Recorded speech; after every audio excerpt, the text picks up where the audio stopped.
Bonsoir à tous, bienvenue dans votre magazine Top Sortie. Comme chaque vendredi, on parle culture, on parle de bons plans sortis pour ce week-end avec les bons plans de la rédaction. Et notre invité, un comédien, auteur, humoriste originaire de Béthune, à l'affiche d'un nouveau seul en scène qu'il propose le week-end prochain à Templeuve, Un père à aimer. C'est Mickaël Louchard. Bonsoir. Bonsoir Marie, bonsoir Xavier. Merci beaucoup d'être avec nous, Mickaël, et en plateau bien sûr Xavier Silly, donc comme chaque semaine. Bonsoir Xavier. Comme chaque semaine, Marie. Tout va bien? Bonsoir, oui ça va et vous? Oh oui, très très bien, je suis très content que vous m'ayez invité.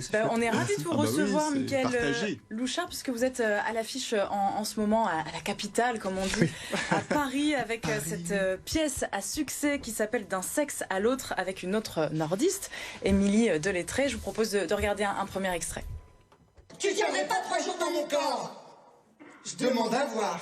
Ah, mais t'as mon nez, t'as mes cheveux, mes seins, mon kiki.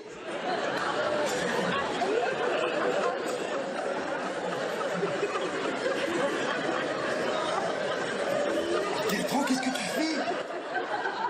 C'est ton string qui me fait l'amour. Bon, on le comprend assez vite, hein, les deux protagonistes, les deux personnages qui échangent leur corps dans cette pièce. Et vous jouez les prolongations, dis donc. Normalement, c'était jusque fin mars au Palais des Glaces à Paris, et c'est jusque fin juin. C'est jusque fin juin, les mardis et mercredis à 19h30 au Petit Palais des Glaces. On a la chance que notre producteur Guy Marseguera ait prolongé. Voilà, ça se passe bien. Donc voilà, on joue les prolongations avec Émilie Delettré et grâce à Véron Productions. D'ailleurs, les images que vous avez vues là, c'est des images qui ont été filmées au Théâtre Sébastopol l'année dernière, juste avant le premier confinement. On a joué le 6 février 2020 et une période qui était plutôt difficile pour les artistes. Ah oui. Ouais, mais là pour le coup nous on était heureux parce que c'était la première fois que moi je jouais dans cet écrin qui est magnifique, le Théâtre Sébastopol, et puis c'était complet, donc on a fait on était vraiment heureux. Ouais. Comment ça se passe avec Émilie sur scène? C'est assez déjanté, on a l'impression. Oui, alors il y a une grande complicité entre nous deux parce qu'on s'est connus en improvisation théâtrale et on a beaucoup joué en impro, donc on a 15 ans d'impro. Donc ce spectacle, en dehors du fait que ça soit une comédie de couple, ce qui nous réunit vraiment, c'est qu'à n'importe quel moment dans le spectacle, on peut partir en impro, et cette complicité-là plaît vraiment au public. Et vous le faites vraiment? Ah oui, on part parfois en impro, ouais. Dès qu'il y a sujet, bim. Ou alors une réflexion de quelqu'un, ou Et ça vous est venu comment la scène pour vous professionnaliser et être capable de faire ces impros, etc. Eh ben, ça m'est venu très tardivement. Moi, je suis monté sur scène la première fois à 30 ans. Vous étiez prof avant? J'étais prof de français histoire géo en lycée professionnel. Et justement, le fait d'être sur une estrade devant un public, en tant que prof, ça m'a permis de vaincre ma timidité. Et je me suis dit, je me débrouille pas trop mal finalement. Et du coup, j'ai commencé à écrire des sketchs. Et j'ai commencé, je me suis présenté à la péniche du pianiste à l'époque, et Arnaud Delerue, que je remercie encore aujourd'hui. C'était à Lille, ouais. Arnaud Delerue, que je remercie encore aujourd'hui, m'a dit vas-y fonce, je sens qu'il y a quelque chose qui a du potentiel, donc il m'a laissé. Ça a tout de suite fonctionné, parce qu'on sait que parfois devenir artiste c'est pas facile. Ah non, mais ça n'a pas tout de suite fonctionné, il faut des années, c'est marche par marche, c'est un travail de fourmi, surtout quand on ne connaît personne dans le milieu. Mon père était électricien, il travaillait dans le bâtiment, ma maman, ma mère au foyer, donc non, ça a été vraiment écrire des sketchs. Par contre, la grande capacité que nous avons, Émilie et moi, c'est qu'on n'attend pas après le coup de fil. On a tout de suite écrit nos seuls en scène. C'est ce que j'allais vous demander. Est-ce que la clé, c'est pas ça, justement, l'écriture et puis la création, finalement? Oui, complètement. On a toujours créé. Et de ce fait-là, petit à petit, par exemple, sur ce spectacle-là, D'un sexe à l'autre, il y a 22 versions différentes. On a commencé à jouer cette comédie au Spotlight à Lille. Marc et Elisa nous ont fait confiance. Et puis petit à petit, on a bossé. Ce qui vous différencie des autres humoristes, c'est peut-être justement cette complicité que vous avez à deux. Je pense que c'est un petit plus. Ça c'est sûr. Au niveau de la comédie. Parce que généralement, déjà dans cette comédie, les couples s'identifient à nous. On a un côté très populaire et du coup il y a un facteur d'identification même dans les situations. Et généralement la question qui revient à la fin du spectacle des spectateurs, ils viennent nous voir: vous êtes en couple dans la vie?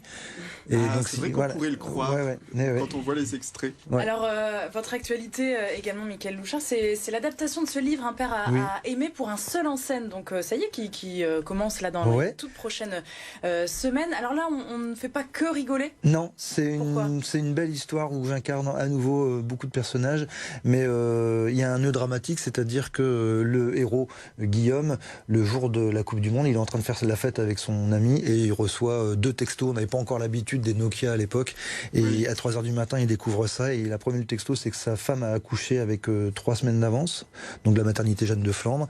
Il a eu un appel, voilà. Et puis le deuxième appel, c'est le CHU de Nice qui dit il faut que vous veniez en urgence parce que votre papa a fait un AVC. Ouais, c'est issu un petit peu de votre histoire, sans l'être vraiment. Voilà. Alors le postulat de départ, c'est de la fiction. Je n'ai pas vécu cette situation de Guillaume. Par contre, la relation au père, oui, elle est prenante dans le livre et elle est prenante dans le seul en scène.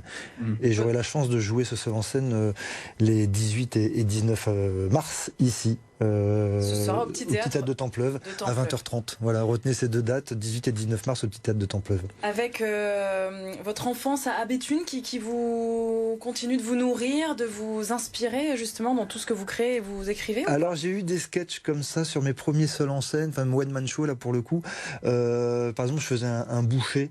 Et je pense que avec le recul, je me suis dit, mais ce boucher là, je l'ai connu, et effectivement c'était un des bouchers de la rue, d'une des rues à Béthune, où à chaque fois on avait la petite tranche de saucisson là, avant de partir quand on est gamin. Voilà. C'est toujours le cas. C'est toujours le cas. Tranche de saucisson. Pas à Béthune, mais c'est vrai que ce seul en scène, Un père à aimer, il va se différencier de ce que je fais d'habitude, parce qu'habituellement les gens viennent me voir vraiment pour rigoler, pour se marrer. Là, ils vont venir pour voir une belle histoire, et alors parfois ils vont rire, mais il y aura beaucoup d'émotions. Et il y aura aussi le Festival d'Avignon. Le Festival d'Avignon, c'est un grand moment que vous attendez, vous êtes habitué peut-être. Ouais, j'y suis déjà allé 5 ou 6 fois, et je vais jouer Un père à aimer, les jours impairs, donc un jour sur 2. Il y a une pression, comment vous voyez ce festival? Alors il peut y en avoir une, parce que c'est vrai que c'est compliqué, il y a tellement de spectacles, il y a 1600 spectacles à Avignon, donc il faut flyer dans la rue. Voilà, c'est pour ça que j'ai décidé. C'est l'ambiance unique. Et du coup, je me suis dit, mais non, mais vas-y pour t'amuser, voilà, c'est une salle de 40 places, donc en flyant régulièrement, c'est l'ADN aussi d'Avignon. On devrait pouvoir faire du public. Et par contre, si vous voulez venir me voir aussi en one-man show, cette fois, mon one-man show que j'ai joué beaucoup sur l'île, qui s'appelle Heureux, je rejoue au Café La Fontaine à Verlinghem le 4 avril. Donc, et là, par contre, on rigole plus. Et là, on rigole complètement. Alors one-man show pour vous, c'est humour, seul en scène, c'est plus connoté comme ça. C'est autre chose. Pour moi, un seul en scène, c'est plus théâtral, où voilà, il y a toutes les palettes d'émotions.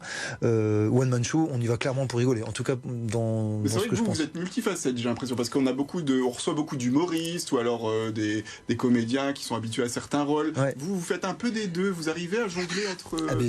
complètement, mais j'adore ça. C'est vrai qu'au théâtre, on prend beaucoup pour faire des comédies. Au cinéma ou dans les téléfilms, j'ai toujours des rôles soit de sapeur-pompier, soit de proviseur, soit de flic, soit de gendarme. C'est-à-dire que vous avez la tête d'un pompier. Et là, je vais changer. Je viens d'être confirmé pour jouer un rôle de maton dans le prochain film de Brigitte Si, un long métrage. Donc le tournage c'est en avril, donc je jouerai un maton, mais c'est vrai que c'est toujours des rôles d'autorité et pas de rôle du tout. C'est drôle. Ouais, ça dénote du coup. Ouais. En tout cas, on vous souhaite plein de bonnes choses, une année 2022 qui a l'air plutôt bien remplie pour vous. Mickaël Louchard, merci beaucoup d'être avec nous. Vous restez merci bien sûr Marie, merci avec Xavier. nous pour les bons plans de la rédaction.